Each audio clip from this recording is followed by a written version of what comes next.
করবেন না। বিনিময়ে আপনাকে বাইরের দেশে গাড়ি বাড়ি ধন সম্পদ যা চান আপনার জীবনের বেঁচে থাকা পর্যন্ত আরামায়েশ করতে পারবেন। তিনি কিন্তু তখন বলেছিলেন, দুই নেত্রীকে অফার দেওয়া হয়েছিল।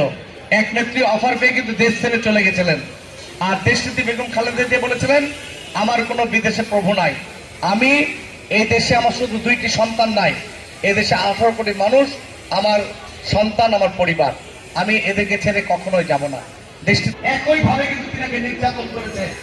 ওই মঈনুদ্দিন ফখরুদ্দিনের আমলে মিথ্যা অপবাদ মামলা তিনি কিন্তু দিয়েছিলেন। এই মামলা জেরে তিনাকে দীর্ঘ যেই যাওয়ার জন্য জেলখানা ছিল, আপনারা দেখেছেন একটি পরিত্যক্ত বিল্ডিং এ, সেখানে দেশটি বেগম খালেদা থেকে 2টি বছর তিনাকে এখানে বন্দী করে রাখা হয়েছিল। একটি ভালো আমাদের মাঝে উপস্থিত হয়েছেন রাজশাহী মহানগর ছাত্র দলের সাবেক সভাপতি আব্দুল আলী জাকি ভাইকে আসন গ্রহণ করার জন্য অনুরোধ জানাচ্ছি। এ পর্যায়ে প্রধান অতিথির বক্তব্য রাখছেন রাজশাহী শিশু ৭০ দিন হরতালের পরেও তিনি যমুনা ব্রিজ উদ্বোধন করেছিলেন এবং শেষ করেছেন।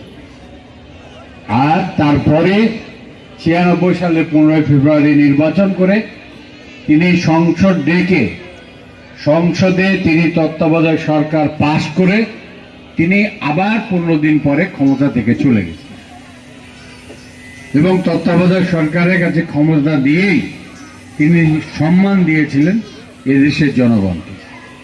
এই কথাটি এই কারণে বললাম যে দেশনেত্রী বেগম খালেদা জিয়া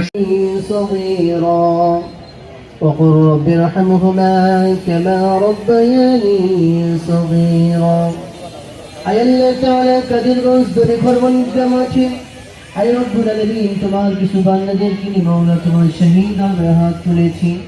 আয় আল্লাহ তাআলা মেহেরবানি করে আমাদের জীবন জিন্দেগির সকল গুনাহগুলো মাফ করে দাও। আয় আল্লাহ তাআলা আজকের আলোচনা সবাই আয় রব্বুল আলামিন বিশেষ করে আয় রব্বুল আলামিন বেগম মরহুমা বেগম খালেদা জিয়া দুনিয়া থেকে চিরবিদায় নিয়ে অন্ধকার কবরে শায়িত আছেন। আয় আল্লাহ তাআলা মেহেরবানি আয় রব্বুল আলামিন সেই নেক কাজগুলোকে তুমি কবুল আর মঞ্জুর করে নাও। আয় আল্লাহ তাআলা তিনি ইন্তিকালের মধ্য দিয়ে তামাম বাংলাদেশের মানুষগুলো মাওলা সুখত হয়েছে। আয় রব্বুল আলামিন সকলেই প্রাণ খুলে তার জন্য দোয়া করছে। আয় রব্বুল আলামিন মেহেরবানি করে আল্লাহ তুমি এই আসরের নামাজের পর মাগরিবের পূর্ব মুহূর্তে মাওলা তুমি তার দোয়াটা তুমি কবুল আর মঞ্জুর করে নাও। আয় আল্লাহ তাআলা